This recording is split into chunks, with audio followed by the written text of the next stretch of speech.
Assalamualaikum warahmatullahi wabarakatuh. Halo semuanya, jumpa lagi dengan saya Chow Sing Sing, kurator dari podcast Horror Night Story. Halo, apa kabar semuanya? Semoga kalian semua sehat-sehat ya. Dan seperti biasanya, pada malam hari ini saya kembali dan akan menghadirkan sebuah kisah mistis untuk kalian semua. Kisah mistis kali ini saya datangkan dari tweet Twitternya Mas Wahyu Surendra yang menceritakan tentang perjalanannya mendaki Gunung Slamet. Seperti apa kisahnya? Mari kita simak. Oke, kita mulai. Assalamualaikum warahmatullahi wabarakatuh. Di sini saya akan menulis sebuah cerita tentang perjalanan kami mendaki Gunung Slamet. Sebenarnya saya dari kemarin-kemarin ingin nulis cerita ini, tapi berhubung lagi kejar deadline sidang yang amburadul, ya akhirnya baru sempat sekarang. Sebenarnya bingung mau nulis dari mana dulu. Maklum masih belajar nulis. Oke, mungkin dimulai dari perkenalan dulu. Kita naik 9 orang waktu itu. Ada Adi, Roni, Sandrin, Adam, Kevi, Indra, Cindy, Restu, dan saya sendiri. Kita berangkat dari Jogja sore sekitar pukul setengah 5 waktu itu. Perjalanan dari awal sudah ditemani hujan yang lebat. Maklum, waktu itu masih musim hujan di bulan Februari. Kalau nggak salah sehabis UAS semester 1. Oh iya, kami naik Gunung Slamet ini tahun 2016. Jadi butuh waktu 4 tahun untuk ngumpulin niat nulis ini. Hehe. Kami berencana naik lewat base camp Bambangan, Purbalingga. Perjalanan dari Jogja ke Purbalingga memakan waktu sekitar 6 jam kurang lebih. Sekitar pukul 10 malam, kita sudah masuk Kabupaten Purbalingga. Tapi butuh sejam kira-kira untuk sampai di base camp Bambangan. Perjalanan yang jauh dan hujan selalu menemani membuat kami sudah tidak sabar untuk bisa sampai ke pos Bambangan. Mungkin sudah bisa dibilang pemanasan di jalan sehubungan kami semua belum pernah naik Gunung Slamet dan tidak ada yang tahu lokasi pos Bambangan.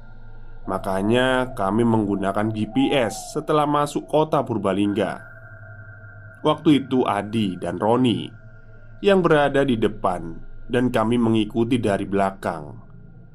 Setelah kurang lebih sejam, jalan mulai menanjak. Pikir saya sudah dekat, karena biasanya base camp memang berada di dekat kaki gunung. Motor kami sudah mencapai titik batasnya karena jalan yang curam dan berlubang, atau bisa dibilang ya jalannya rusak.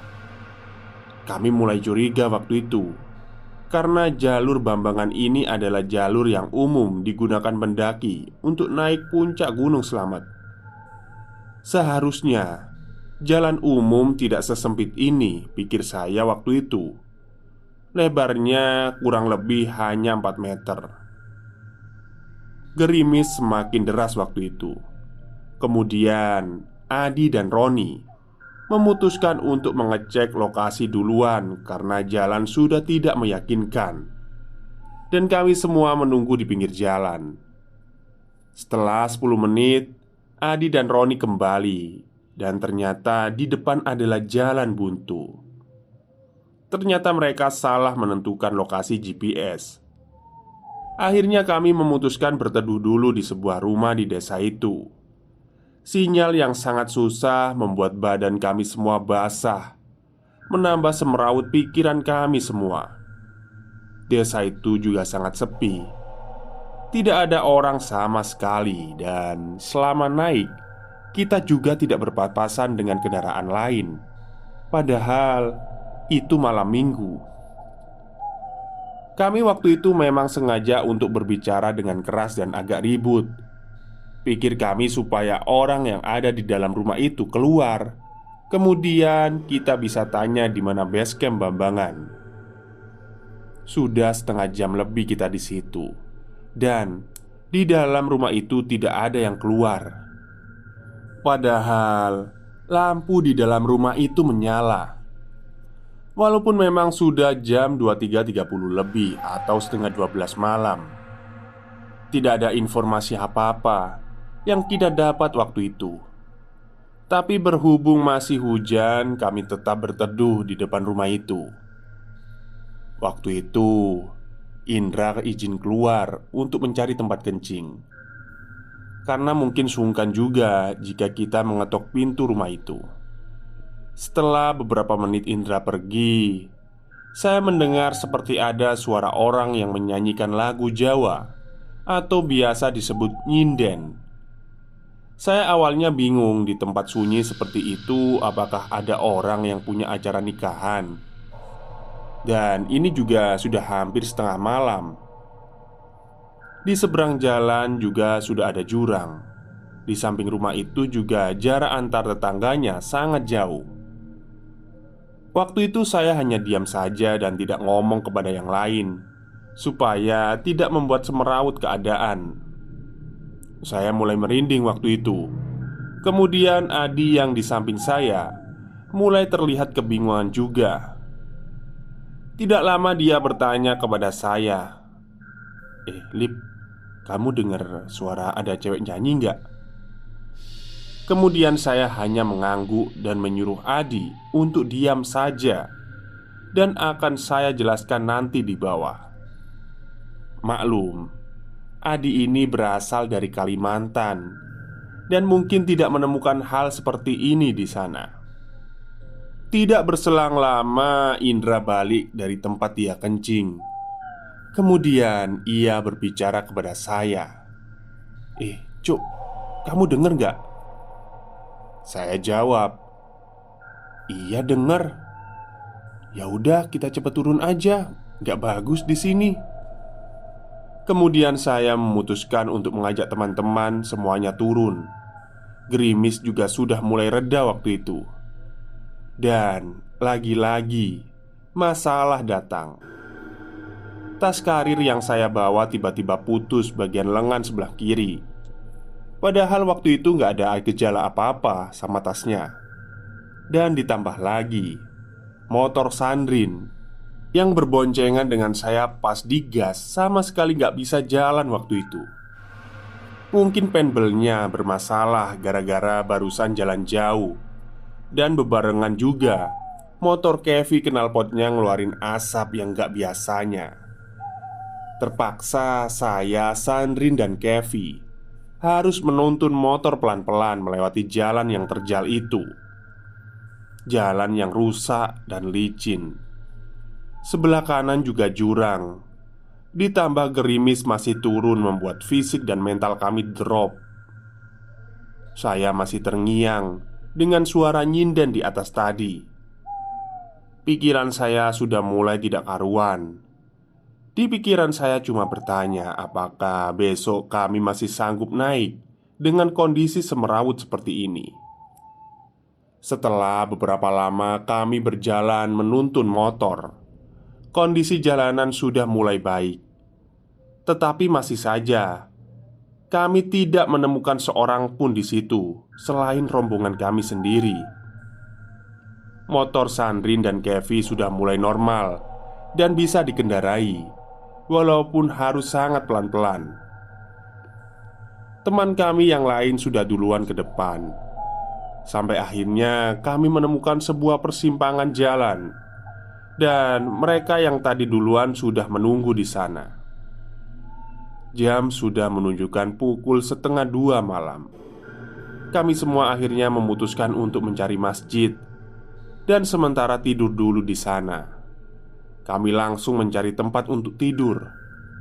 Saya langsung terlelap karena kecapean waktu itu. Padahal kondisi badan dan baju basah. Tapi setelah kejadian itu dan pikiran sudah tidak karuan, fisik juga sangat lelah. Akhirnya kami tertidur. Paginya alarm kami bersautan. Dan tidak lama adzan subuh sudah berkumandang. Segera saja kami ambil air wudhu dan sholat subuh. Setelah sholat, saya ditanya oleh bapak-bapak yang ikut berjamaah dengan kami. Rumah bapak itu juga di sekitar situ. "Mas, ini rombongan dari mana ya? Dan mau kemana?" Kemudian saya jawab, "Oh, niki dari Jogja pak, mau ke Gunung Slamet, hehe."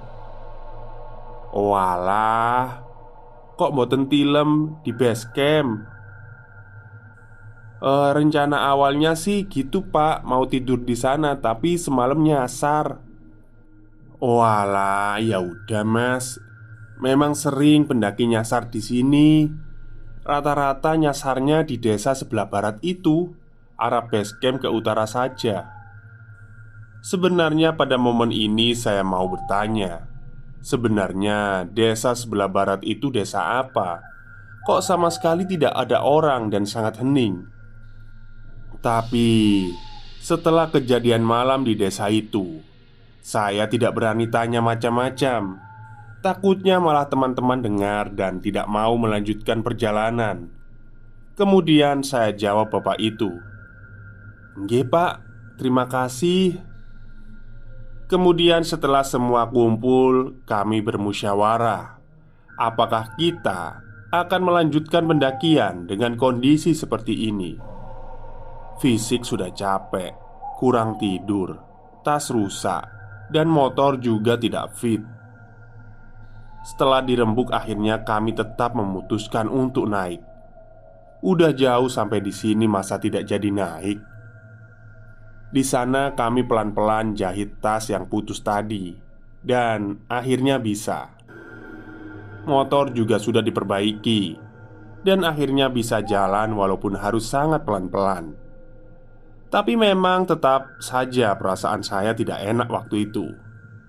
Setelah kejadian beruntun semalam yang tidak masuk akal itu, tapi saya tetap mencoba berpikir positif dan bismillah, tetap naik. Jarak masjid dengan base camp kira-kira setengah jam. Sesampainya di base camp, kami memarkir motor, registrasi ke perizinan, kemudian mencari sarapan terlebih dahulu, sembari sedikit packing tas yang kami acak-acakan. Waktu sudah menunjukkan pukul 9 waktu itu, dan kami masih tiduran kekenyangan waktu itu. Padahal target kami bisa camp di pos 7. Setelah selesai rebahan dan packing ulang, kami memulai pendakian pukul 10 pagi akhirnya. Trek di Gunung Slamet ini menurut saya sangat terjal. Pohon-pohon yang berakar besar juga menambah suasana trek di sini terkesan mistis. Pukul 1, kami baru sampai di pos 1. Kemudian saya berbincang ke teman saya kalau pos 7 sepertinya tidak nyampe sore ini. Kira-kira minimal kita camp di pos 5 saja, karena jika sudah sampai di pos 3, estimasi ke pos selanjutnya hanya sekitar setengah jam. Setelah beristirahat sebentar dan meminum es teh, pos 1 Gunung Slamet ada warung. Kami melanjutkan perjalanan menuju pos 2 yang estimasinya 1,5 jam. Trek yang terjal membuat nafas kami terengah-engah waktu itu. Apalagi saya sendiri juga udah lama tidak naik dan jarang olahraga. Ditambah kejadian semalam yang terus berputar di pikiran saya. Ditambah juga anggota kami ada yang baru sekali naik gunung, yaitu Restu dan Kevi. Restu mulai mengeluh karena kakinya terasa sakit dan menyuruh kami untuk duluan. Akhirnya tim kami terpecah menjadi dua. Saya, Roni, Kevi, dan Adi duluan untuk mendirikan tenda di pos 5. Pukul setengah 5 kami yang di depan baru sampai di pos 3. Kemudian kami berdiskusi waktu itu kalau sampai pos 5 kayaknya habis maghrib baru sampai. Dengan pertimbangan juga fisik kami yang sudah mulai ngedrop, dan jika dipaksakan malah takut kalau besok waktu summit kami down. Ditambah juga kondisi kaki Restu. Kemudian saya ingat jika di pos 4 adalah pos yang terkenal angker di Gunung Slamet. Pos ini bernama Samarantu dan ditandai dengan dua pohon besar yang sejajar, menyerupai pintu yang dipercaya sebagai pintu masuk juga bagi kerajaan makhluk astral di sana. Tak jarang makhluk ini menunjukkan wujudnya yang samar-samar. Konon nama Samarantu ini berasal dari kata samar dan hantu. Saya coba pelan-pelan ngomong sama anak-anak, kalau memungkinkan kita tetap di pos 5 saja. Tapi lagi-lagi saya teringat kalau di belakangnya teman saya ini sedang kesakitan. Di tengah perjalanan, kalau tidak salah, ada pendaki yang berpapasan dengan kami. Mereka turun dari atas. Kemudian saya tanya, "Mas, pos 4 masih jauh ya?" Kemudian ia menjawab, "Oh, deket lagi kok mas, santai aja." Bagi kalian yang sering mendaki gunung pasti tidak asing dengan jawaban itu. Percayalah, itu masih jauh guys. Kemudian saya tanya juga, "Mas, di pos 4 ada tenda nggak? Ada yang ngecamp di sana?" Terus kata masnya, "Oh ada kok mas." Setidaknya waktu itu saya sudah tenang. Jika terpaksa ngecamp di pos 4, masih ada temannya. Setelah sampai di pos 4, saya langsung kaget dan tidak menyangka. Ternyata di pos 4 sama sekali tidak ada orang yang mendirikan tenda. Terus pertanyaannya, yang dilihat masnya tadi apa? Atau jangan-jangan yang saya tanya tadi bukan orang? Pikiran saya tambah kacau waktu itu. Apalagi jam sudah menunjukkan pukul setengah 6 dan matahari juga hampir tenggelam. Fisik juga tidak bisa dipaksakan lagi. Akhirnya kami rombongan depan memutuskan untuk menunggu dulu rombongan yang di belakang untuk bermusyawarah lagi apakah lanjut ataukah ngecamp di situ saja. Kalau dilihat dari kondisinya memang harus ngecamp di situ. Setelah sekitar setengah jam rombongan belakang datang. Tanpa pikir panjang, langsung kami sepakat untuk ngecamp di pos 4 itu. Setelah semua beres mendirikan tenda, kami memasak. Tidak lama ternyata banyak pendaki yang juga bareng mendirikan tenda di situ dengan kami. Agak tenang rasanya. Ternyata banyak teman juga di sana. Setelah makan, kami langsung berbaring di posisinya masing-masing untuk beristirahat. Kecuali Roni dan Indra. Mereka masih merokok dan merebus telur. Untuk rencananya kami buat bekal summit besok subuhnya. Lagi-lagi, kejanggalan terjadi. Telur yang direbus dari jam 8 malam sampai jam 12 malam sama sekali tidak ada yang matang. Mereka tidak memikirkan aneh-aneh waktu itu, karena posisi kami juga sudah sangat capek. Alarm saya berbunyi pukul 4 pagi waktu itu. Rencananya kami summit jam 5. Tapi ternyata angin sangat kencang sekali pagi itu. Dan saya tidak tega membangunkan mereka karena wajah mereka semua terlihat sangat kecapekan. Akhirnya setelah sarapan kami memutuskan jalan ke puncak lagi. Kami hanya membawa daypack dan peralatan seperlunya saja. Tenda kami tinggal di pos 4 ini. Singkat cerita, kami sampai di pos 4 pukul 11 siang. Dan kabut sangat tebal waktu itu. Angin pun juga sangat kencang waktu itu. Kalau kata yang baru turun dari puncak, pos 8 puncak sudah tidak bisa dilewati karena ada badai besar. Apalagi trek pos 8 sudah mencapai batas vegetasi. Batas vegetasi adalah batas di mana setelah itu sudah tidak ada pepohonan tumbuh dan hanya ada trek pasir bebatuan. Jika kami memaksa naik mungkin akan terkena badai dan akan terjebak di trek pasir di atas. Ditambah angin yang sangat kuat. Dan melihat keadaan yang tidak memungkinkan itu, dengan berat kami semua memutuskan untuk tidak nekat mendaki sampai puncak. Daripada kami memaksakan ego, kemudian terjadi hal yang membahayakan. Karena sejatinya puncak gunung tidak akan lari kemana-mana. Masih ada banyak kesempatan di lain waktu. Sedikit gambaran suasana di pos 7 Gunung Slamet waktu itu. Kabut tebal dan angin kencang. Kami berencana setelah sampai pos 4 istirahat sebentar, kemudian langsung membereskan tenda dan langsung turun, supaya sampai base camp masih sore dan bisa langsung meneruskan perjalanan ke Jogja. Tapi memang tidak semulus itu. Kami sampai pos 4 pukul 1 siang. Setelah kami berniat untuk membereskan tenda, tiba-tiba angin kencang diiringi hujan lebat turun. Akhirnya mau tidak mau kami tetap menunggu hujan reda dan melanjutkan istirahat di dalam tenda. Setelah bangun, saya lihat jam sudah menunjukkan jam 5 sore. Saya langsung membangunkan teman-teman dan langsung membereskan tenda. Keburu malam, kami selesai membereskan tenda dan bersiap untuk turun. Jam sudah menunjukkan pukul 17.45. Mau tidak mau, kita turun dan ngetrek malam. Trek licin dan mungkin harus sangat hati-hati supaya tidak terpeleset. Setelah sekitar sejam lebih kami tiba di pos 3. Jam sudah menunjukkan waktu pukul 7 malam. Kami semua sudah memakai headlamp dan senter di tangan. Dan lagi-lagi perjalanan kami tidak mulus. Sambil beristirahat dan nyemil sisa makanan, kami duduk di sebuah pohon tumbang. Adi yang memang menjadi leader berada di paling depan, mencoba melihat jalan kita selanjutnya. Dia mencoba menerangi jalur dengan senternya.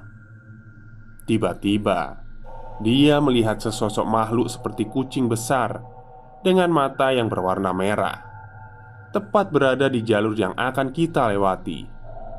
Tapi itu hanya sekilas. Waktu dicari lagi dengan senter, sosok itu tidak ada lagi. Saya yang berada di samping Adi dan sekilas juga melihat sosok kucing besar itu langsung bingung. Dan sekarang logikanya, jika itu binatang buas, macan atau sejenisnya, seharusnya ketika ia bergerak atau lari, selalu ada suara gesekan dengan rumput atau semak-semak. Tapi itu sangat sunyi dan tidak ada sama sekali mengeluarkan suara. Saya langsung ngomong ke teman-teman waktu itu, "Ayo udah, kita lanjut jalan lagi. Jaraknya direkatin lagi ya, jangan jauh-jauh sama teman-teman." Setelah saya ngomong begitu, mereka semua terlihat kebingungan. Tapi mereka sepertinya paham kenapa saya ngomong gitu secara tiba-tiba. Nah, dari sini suasana terasa sangat mencekam. Tidak ada suara kami saling ngobrol dan sangat hening. Semua fokus berjalan di jalurnya masing-masing. Perjalanan dari pos 3 menuju pos 2 terasa sangat sunyi. Hanya gesekan kaki dan rumput yang terdengar. Kondisi mental kami semua bisa dibilang down di sini. Ditambah fisik juga sangat lelah. Ingin rasanya cepat-cepat sampai di base camp. Gerimis rintik-rintik sudah mulai turun. Beberapa dari kami ada yang menggunakan jas hujan. Saya memilih tidak memakai karena mungkin sudah malas juga. Trek dari pos 4, maksud saya pos 3 menuju pos 2 ini didominasi oleh pohon-pohon besar, ciri khas trek Gunung Slamet. Akar-akar besar yang kadang membuat kami terpeleset. Untung, dari kami semua membawa headlamp masing-masing. Suara-suara hewan ciri khas hutan selalu menemani keheningan malam itu. Semakin lama, tidak terasa jarak antar kami mulai renggang. Trek yang sempit dan licin membuat kami susah untuk mencari tempat istirahat, untuk sekedar duduk dan menaruh tas karir yang semakin lama terasa sangat berat.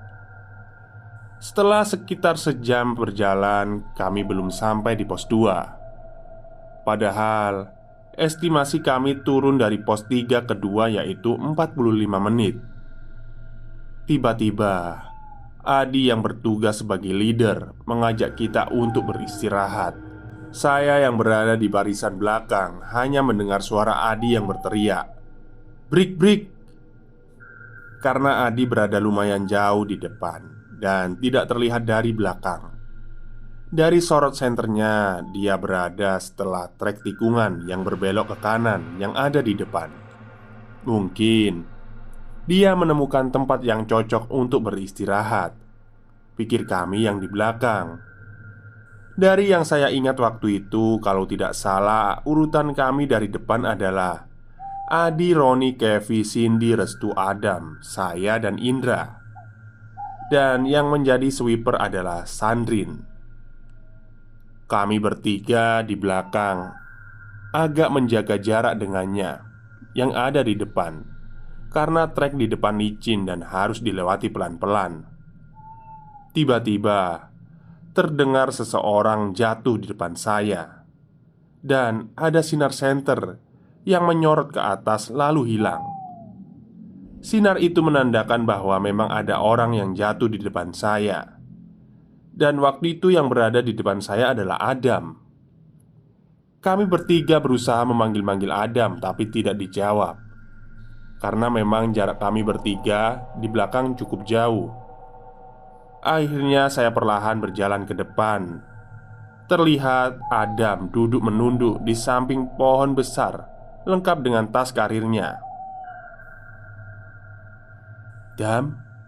Adam, ayo jalan lagi.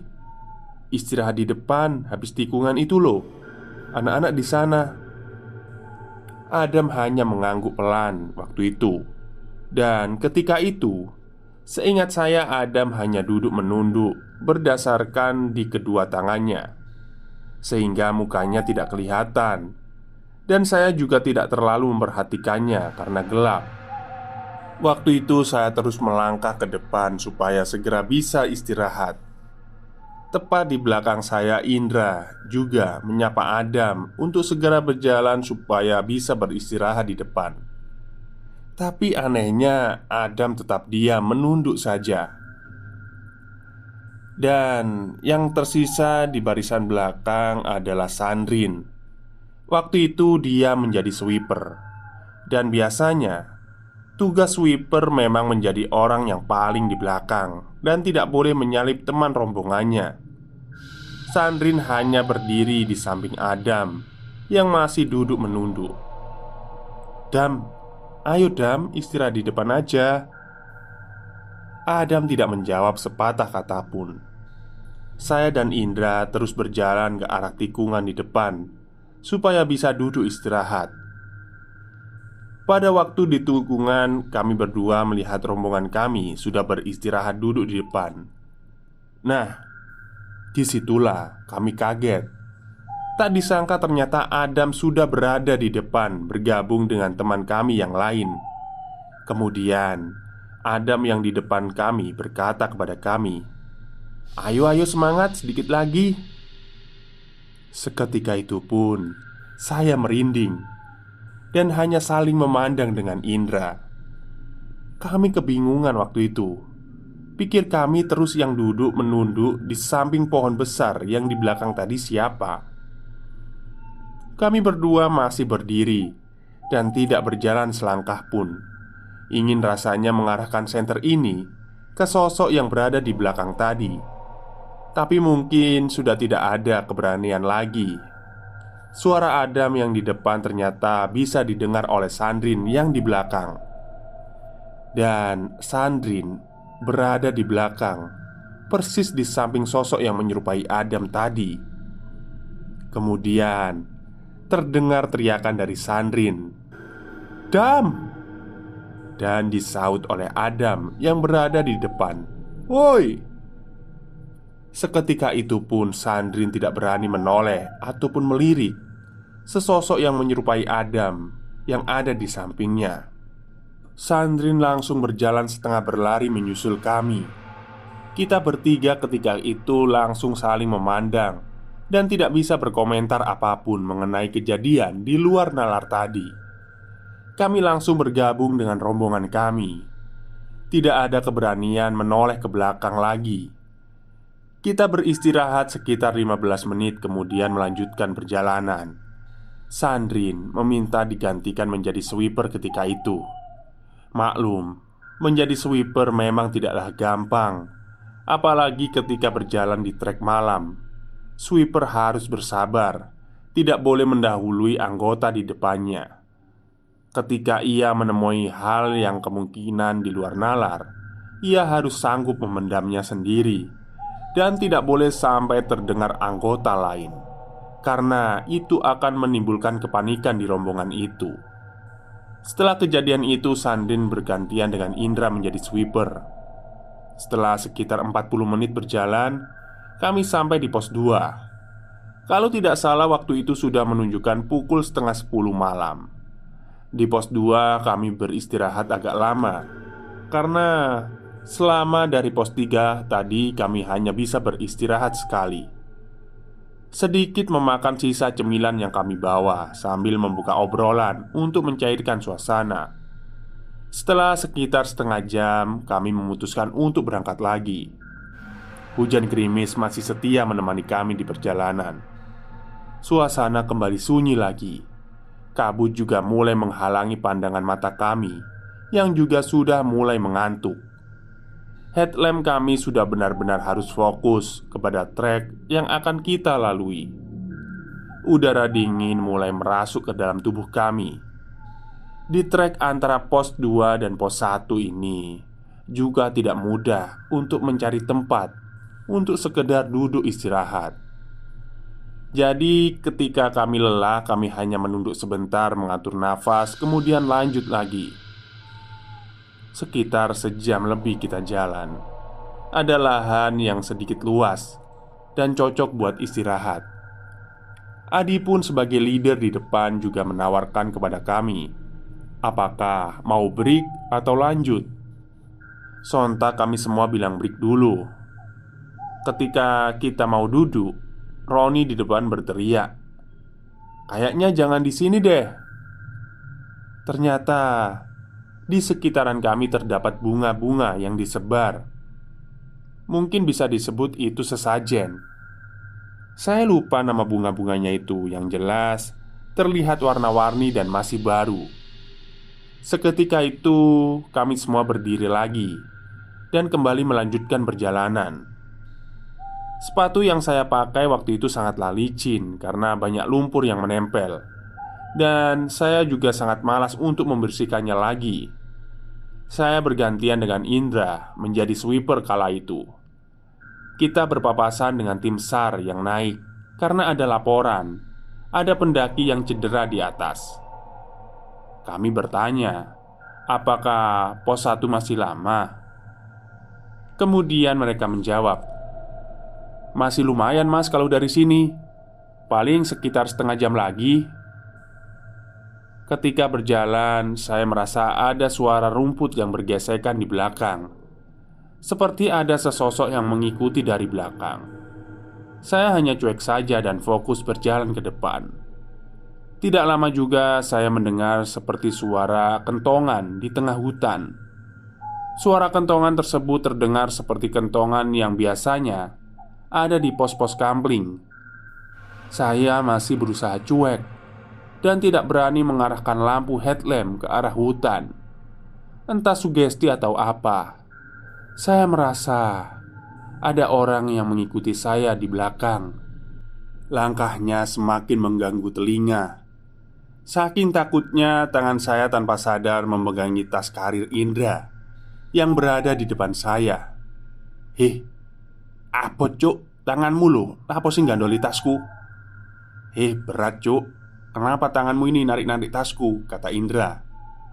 Saya jawab, "Menengai lah su, aku iki wedi." Memang bukan kali ini saja saya menjadi sweeper di pendakian malam.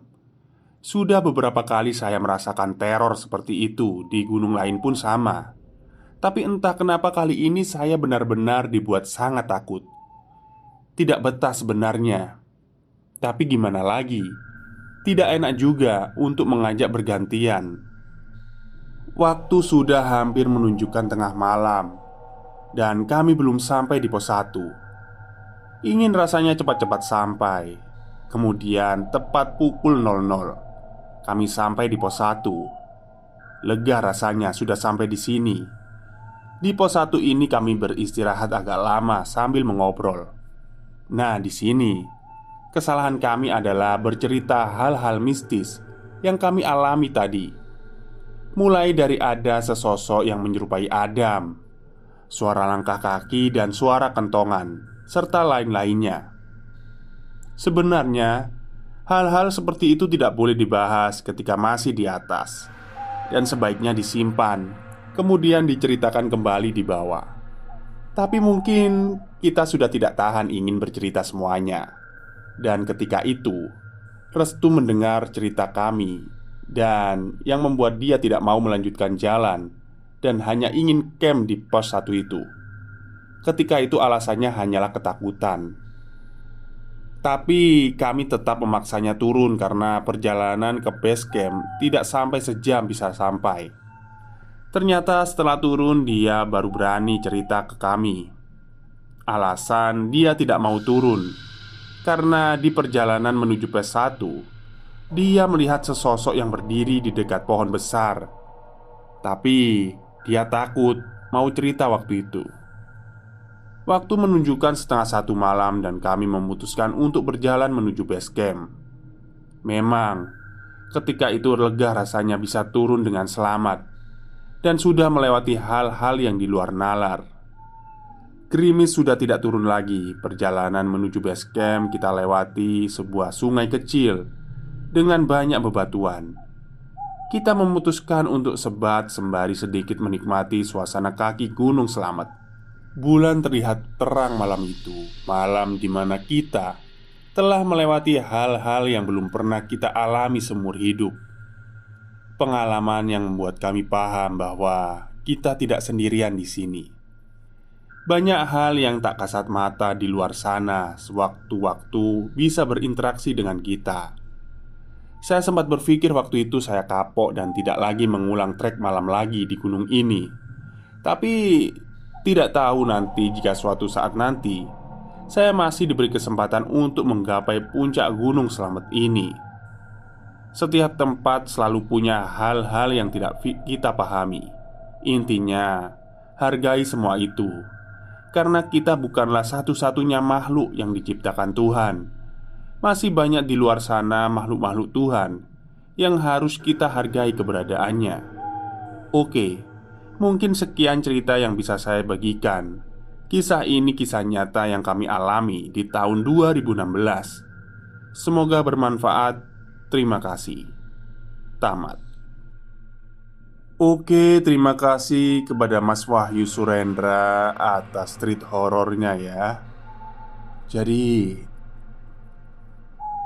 cerita gunung itu ya sudah umum ya, pendaki-pendaki itu kalau mengalami hal-hal yang di luar nalar, ya kita nggak usah kaget lah. Yang penting ketika kita mendaki itu tidak berbuat macam-macam. Seperti ya pokoknya tidak melanggar asusila. Kadang kan ada tuh yang pas mendaki itu berbuat apa gitu ya. Maksudnya itu kayak kencing sembarangan atau apa gitu, mesum atau apa. Itu kan juga bisa mengganggu mereka yang ada di situ. Baik, mungkin itu saja cerita pada malam hari ini. Terima kasih kepada kalian yang sudah mendengarkan. Selamat malam dan selamat beristirahat.